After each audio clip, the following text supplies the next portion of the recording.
In this section, we're going to discuss targeted demographics. What I have here is the USPS Every Door Direct Mail website. You can bring this up. It's a really nice tool to determine where you want your mailing to be dropped. In this particular example, we're using 67207. That's my home zip code, so it's an area that I'm somewhat familiar with. It will also be a part of this particular campaign. We'll do mailing in 67207, 67206, and some in 67226 as well. That covers really kind of just the east side of Wichita from about Pawnee all the way up to the North Rock area. So if you highlight a particular carrier route, in this case, you can see the numbers at the top above the blue Show Table button will display for you. That shows how many residences, the percentage of the age group that I have defined. The 2.6 indicates people per household, and then the average income per household. So you can select that if those numbers fit your criteria. These are all fine in terms of what I'm looking for this campaign.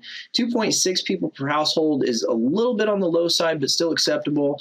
54% is fine. I'm looking for probably 45 and above in terms of age group.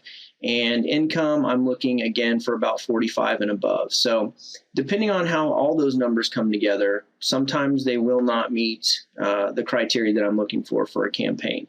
If it was a targeted mailing campaign, you know, it might not be bad to reduce your thresholds on some of those, because a business owner might be looking just to target the immediate area around his or her business. So it really kind of depends on the type of campaign that you're running, and you know how many people you're looking to market to in certain age groups or income brackets. So I'll show you, for example, over here, although not very far away, is another carrier route where the numbers jump up a little bit and look a little better. So that's definitely one we'd want to add to the campaign. 621 residences there, 57% in the age group I'm looking for. 2.8 people per household gives us a little bit better reach. 67K in income is what we're looking for this campaign. We're going to be looking for the upper income sections. So we would add that, and as you can see, the numbers will accumulate to give us a number of how many total delivery addresses we have as we choose certain sections. I can tell you, because I'm familiar with this area, for example, if we targeted this particular carrier route, you can see the numbers go down a little bit. 54% is fine. 2.1 is a number that would not meet my criteria. I want about 2.5 or better in terms of numbers per household, so that the reach is a little bit better. And then you can see the income at 35K is a little bit lower than what I'm looking for. So that's one that I would not add. If I went over here, you can see 2.7 people, 57K is good. Here's another good one, 67K, 2.8 people.